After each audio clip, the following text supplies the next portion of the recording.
In every crisis, a few people don't just survive, they rise. And it always starts in rooms like this, where someone is quietly studying the patterns the world keeps forgetting. Back in the Great Depression, most Americans saw only struggle. But a small, prepared few saw something else, the chance to move into the positions that history rewards every single time. During World War II, when the world felt like it was breaking, these factory floors created the next generation of winners. Crisis didn't stop them, it redirected them. In the 1970s, people stood in gas lines for hours. But those who understood energy, inflation, and scarcity? They stepped into one of the three crisis-proof positions that changed their financial future. When the dot-com bubble burst, millions watched their dreams evaporate overnight. But a small group, the ones who understood real value over hype, were already preparing for the next upswing. During the 2008 housing collapse, most families lost everything. Yet a tiny group, the ones holding crisis-proven assets, walked into the next decade wealthier than ever. COVID-19 froze the world, but it didn't freeze opportunity. Across America, a few people leaned into the same three foundations that had saved generations before them. Look across 100 years, every crash, every recession, every panic. The faces change. The dates change. But the three wealth positions? They never change. Wealth never disappears during a crisis. It moves. From weak hands to strong hands. From noise to value. From fear to the ones prepared for it. When panic hits, most people freeze. But history shows the same truth again and again: crisis makes the unprepared poorer. And the prepared richer. In every collapse, while the world focuses on what's dying, the winners focus on what's still growing. Because crisis doesn't erase opportunity, it exposes it. 100 years of financial history sit quietly on these shelves, and every page repeats the same truth. Three assets always rise when everything else falls. These three pillars show up in every single era: depression, inflation, war, recession. They don't depend on optimism. They depend on reality. Hype fades. Speculation dies. Fantasy investments evaporate. But the things humanity actually needs? Those survive every disaster. History turns like a gear, slow, predictable, unstoppable. And every rotation brings the same crisis. And the same opportunity. The people who win every crisis aren't lucky. They study the patterns long before the world sees them. They prepare for the downturn while everyone else celebrates the boom. These three forces, real wealth, real energy, real land, stand tall in every collapse. They don't crumble. They don't evaporate. They wait. Every crisis begins the same way, with comfort. With a nation convinced that the good times will last forever. Right before they don't. In the roaring 1920s, people believed prosperity could never end. But while the crowd chased excitement, the prepared few moved their money into the only three things that outlive every storm. In 2007, Americans believed home prices would rise forever. But the ones who stayed wealthy were the ones who remembered the oldest rule: when everything feels safe, that's when risk is highest. In the 2010s, digital money made everything feel easy: fast approvals, rising markets, endless credit. But easy money always hides a price. And only the prepared recognize it before it's due. Every crisis begins with a small crack, one tiny sign the crowd ignores. But those who pay attention early, they're the ones who step into the winner's circle later. When businesses start going dark, most people panic. But the people who grow wealth in downturns? They don't chase noise, they chase what the world will still need tomorrow. When savings shrink and the dollar weakens, fear takes over. But fear is the moment when the biggest wealth transfers start, from the unprepared to the positioned. In every crisis, confidence evaporates. But clarity doesn't. Winners see reality faster, and they move before the rest understand what's happening. At some point, every American asks the same question: where is my money truly safe? And history answers it the same way, every single time. Unroll a century of financial history and a perfect rhythm appears: fall, rise, fall, rise. But the three assets that make people rich? They stay at the top of every cycle. Whether it's 1929 or 2029, the story starts the same way: the world feels unstoppable. Right before it stops. When the market crashed in 1929, the crowd lost everything in days. But a handful of people, the ones holding real value, walked through the collapse untouched. When banks shut their doors, the world realized the truth. Paper promises disappear, but real assets don't. In the 1930s, Millions struggled just to get through the day, but a small group moved differently, calmly, deliberately, because they held the three things the world would always need. In every crisis, the crowd panics, but the winners don't. They stand steady because their wealth isn't built on trends, it's built on essentials. Real wealth doesn't shake in the wind. It stands like stone, unmoved, unbroken, no matter how violent the storm becomes.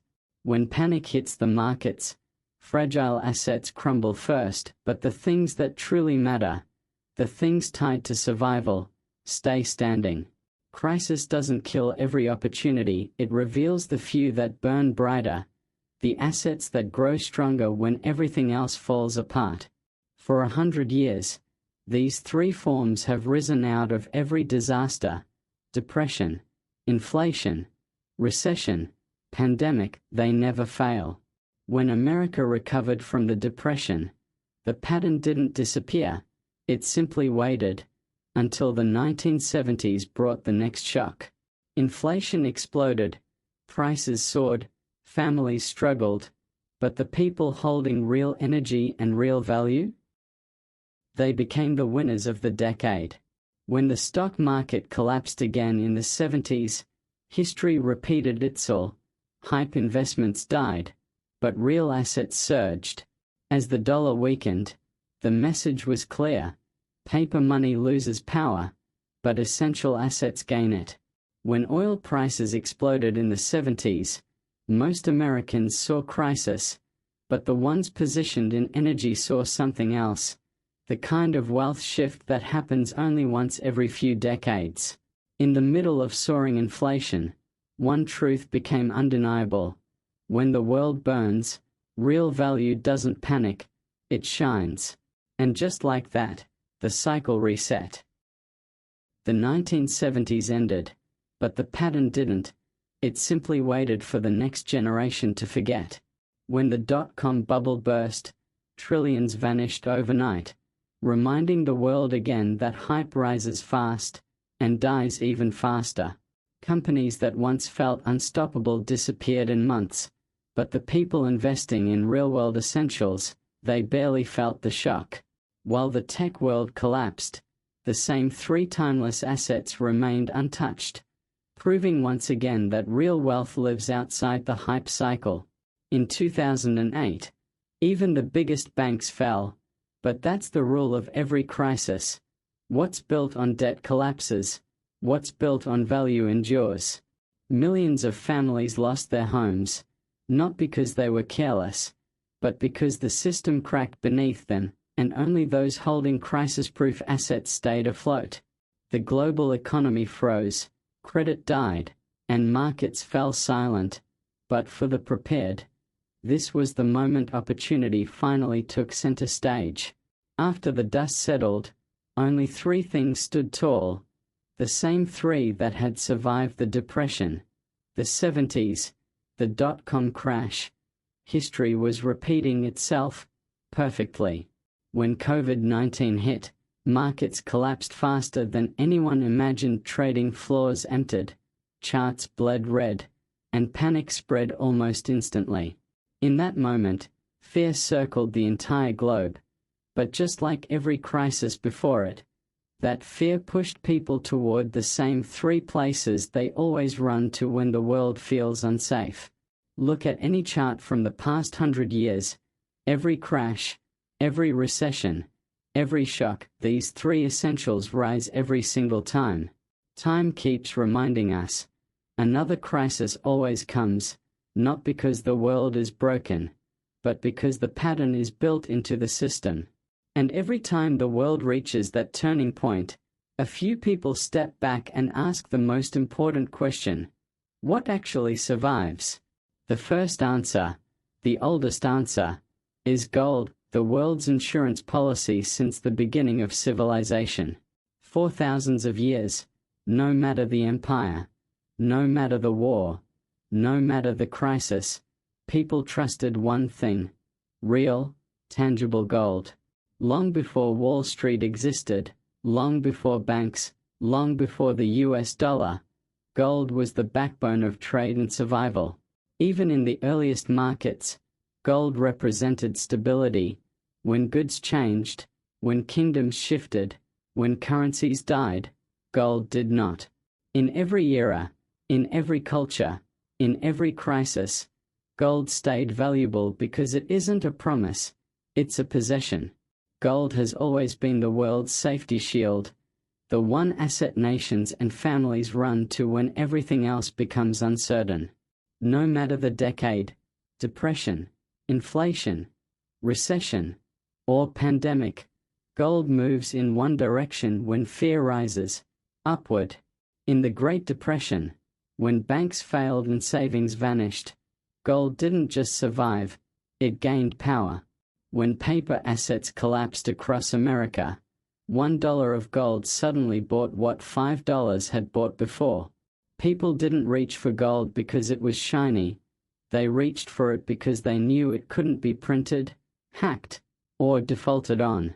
In 1971, when the US left the gold standard, the dollar became unanchored, and gold became unstoppable. As inflation exploded, Americans learned the hard way. When the dollar weakens, gold becomes the lifeboat. From 1971 to 1980, gold didn't just go up, it skyrocketed over 2,300%. The biggest wealth transfer of that decade belonged to the people holding it. Every time the dollar fell, gold climbed, not by luck, but because gold rises when trust in currency falls. In 2008, when banks collapsed and fear took over the markets, gold blasted through record highs again, proving its power for a new generation. When fear rises, gold rises with it. Fear is the fuel that sends real value soaring while everything else sinks. During COVID-19, when markets fell at record speed, gold became the calm in the chaos, climbing even as entire economies shut down. Gold wins every crisis for three reasons: you can't print it, you can't delete it, and when fear spikes, demand explodes. Paper money can be printed endlessly, gold can't, and scarcity is what protects its power. Banks can fail, governments can default, but gold stored in your possession, that's real ownership, not a promise on paper. When panic hits, people chase gold not because it's trendy, but because it's the one asset the world has trusted for thousands of years. But gold is only the first pillar. Two more assets have quietly created more crisis-time wealth than nearly anything else in history. Energy and land, the forces that power life itself, rise every time the world falls. They aren't optional, they're essential. Hype crashes, luxury freezes, trendy investments disappear, but essentials people depend on them, no matter the crisis. When the world shuts down, essential industries don't stop, they accelerate, and the people owning them become the crisis winners. From oil rigs to power lines to coal mines, every era reveals the same truth: energy is the heartbeat of civilization. When the world shakes, demand for energy never stops. Long before Wall Street, families needed heat. Cities needed power. Nations needed fuel. That demand doesn't vanish during a crisis, it becomes stronger. When crisis hits, people stop buying luxuries, but they don't stop turning on the lights. Essentials become king, and energy holds its value. In the 70s, 2008, and COVID-19, markets froze, but energy kept moving, and the investors who owned it stayed strong while everything else fell. Even when the world stands still, the grid stays alive, and the people who understand that, who own a piece of what keeps society running, always come out ahead. But the third pillar is even older than energy, older than currency, older than banking. It's the one thing humanity can't survive without: land that grows food. In every crisis, every war, every recession, every depression, farmland didn't just survive, it thrived. because no matter the economy, people must eat. In every crisis, every war, every recession, every depression, farmland didn't just survive, it thrived, because no matter the economy, people must eat. 100 years of data tells the same story. Farmland stays resilient in every financial storm. It beats inflation, it beats recession, it beats uncertainty. And in the end, crisis strips life down to what actually matters: food, energy, and real value. That's why the people who hold these three things don't fear the next crash. They prepare to benefit from it.